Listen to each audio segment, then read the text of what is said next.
allowed to marry for 4 women? And the second one is, how can you prove that Jesus was not crucified? Brother, there's two questions. But are you a Christian? I am. Brother, there's two questions. That why does Islam permit a man to have up to 4 wives? Why does Islam permit a man to have more than one wife? And second question, how can you prove that Jesus Christ, peace be upon him, was not crucified? That Quran is the only religious book on the face of the earth which says marry only one. You read the Bible, you read the Ramayana, you read the Mahabharata, you read the Veda. No religious book on the face of the earth says marry only one besides the Quran. If you read Ramayana, the Hindu scriptures, the father of Sri Ram, he had more than one wife. If you read Mahabharata, Sri Krishna, how many wives he had? 4, 10, 1,000, 10,000. He had 16,108 wives. So if Sri Krishna can have 16,108 wives, so why can't Muslims have maximum up to 4? If you read the Old Testament, it says that Solomon, peace be upon him, had 700 wives. Abraham, peace be upon him, had 3 wives. So Old Testament tells you can marry as many wives as you want. Same as the New Testament says that you should follow Old Testament. So in Hinduism, in Christianity, in Judaism, you can marry as many as you want. It is later on that the church put a restriction that Christians should marry only one. It is later on Rabbi Benjamin Yehuda passed a synod and say that Jews should marry only one. Otherwise, previously, they used to marry as many as they wished. It is the Indian penal code in India in 1954 that put a restriction and said under the Hindu Special Marriage Act, the Hindus should marry only one. But the scriptures put no restrictions. Let's analyze what does the Quran say. Quran says in Surah Nisa chapter 4 verse number 3, marry women of your choice in 2s, 3s or 4s, but if you can't do justice, marry only one. This statement, if you can't do justice, marry only one, is only given in the Quran and no other religious scriptures. Let us analyze why does Quran give permission for the Muslim men to marry more than one woman, maximum 4. The reason is that by nature, male and female are born in equal proportion. But if you ask any pediatrician, he will tell you, the doctor of the children, that the female child is stronger than the male child in fighting germs and diseases. So you have more deaths among the male children as compared to female children. So in pediatric age itself, the females are more than the males. As life goes on, there is death due to wars, due to alcoholism, due to drug addiction, due to accident.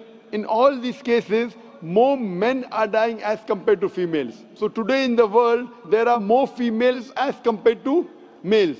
In few countries, like India and China, the female population is less than the male population because of female feticide and female infanticide. In India, according to a BBC report, every day more than 1,000 fetuses are being aborted after they are identified as females. If you multiply this figure by 365, you get a total of more than 1 million fetuses are being aborted every year in India after they are identified that they are females. According to the Tamil Nadu government hospital report, out of 10 females born alive, 4 are put to death. If you stop this evil practice of female feticide and female infanticide in India, even in India, the female population will become more than the male population. Even in China, if you stop this evil practice, the female population will become more than the male population. Today, if you analyze, in USA alone, there are 4.7 million females more than males. In UK alone, there are 1.2 million females more than males. In Germany alone, there are 1.6 million females more than males. In Russia alone, there are 10.6 million females more than males. And God alone knows that how many females are more than males throughout the world. If I agree with you that one man should only marry one woman, and suppose your sister happens to live in America, or suppose my sister happens to live in USA, and the market is saturated, every man has found a wife for himself, yet there will be 4.7 million females who will not find life partner. And if your sister happens to be one of them, or if my sister happens to be one of the 4.7 million females who have not found a life partner for themselves, the only option for them is that she either marries a man who already has a wife or becomes public property. Public property, such a harsh word. It is the most sophisticated word I can use. I cannot use a better word. You know, in America, today the statistics tell us, on average, a man has 8 different sexual partners before he settles down with one. Having mistresses in USA is very common. 5, 10, 20, 30, no problem. Having more than one legal wife, it doesn't go down their throat. When a woman is a mistress, she doesn't get her rights. She is dishonored. She is not treated well. In Islam, when a woman becomes the second wife, she gets her honor, she gets her right, she's treated well.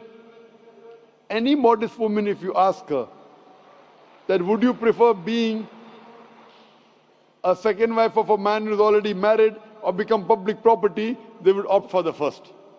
So Islam has given permission for some men to have more than one wife to protect the modesty of the woman. Coming to your second question. Is it allowed for ladies to marry 4 men? Brother, you're asking counter question, the time is limited.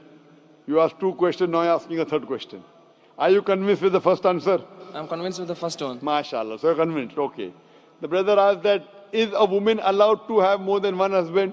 If you do that, this problem will be exaggerated more. I mean in Muslims, in Muslims. As it is, women are more than men. If women marry more than one husband, the problem will be exaggerated. Point number 1. Point number 2, if a man has more than one wife and if the child is born, you can easily identify who is the father, who is the mother. If a woman has more than one husband and if the child is born... But DNA is still allowed. Brother, let me finish the answer, na? You asked the question, was I interfering? Was I interrupting? Yes or no? No. No. So why are you interrupting? After I finish, you can ask, na? I'm a medical doctor. Are you a medical doctor? No. I'm a medical doctor. I know about DNA testing. I'll come to it. Once, if a woman has more than one husband, 2 husbands, and if a child is born, and if he goes to admit in the school, and if the question, who's your father, she'll have to give 2 names. You're talking about DNA testing. I know about it. DNA testing is recent. Was DNA testing there 50 years back? Was it there? No. It's a new recent discovery, yet it's not 100%. Even if I agree it's 100%, it is now, it wasn't there before. Islam is there since time immemorial. And this is not the only reason. Even if I agree tomorrow it becomes 100% perfect, this is not the only reason. Today science tells us that man is more polygamous in nature as compared to the female. Today science tells us that during menstrual cycle, the female undergoes certain psychological changes. It's not possible for her to do the role of multiple wives. But a man doesn't undergo these changes, it's possible for him to do a role of multiple husbands. Today science tells us that if a man has multiple sexual partners and all are faithful, there is no problem. But if a female has multiple sexual partners and all are faithful, there are chances of sexually transmitted diseases to emerge. And that disease will go back to the male partner. So medically, it is not acceptable that a female has multiple partners, but medically and scientifically, it's acceptable that a male can have multiple.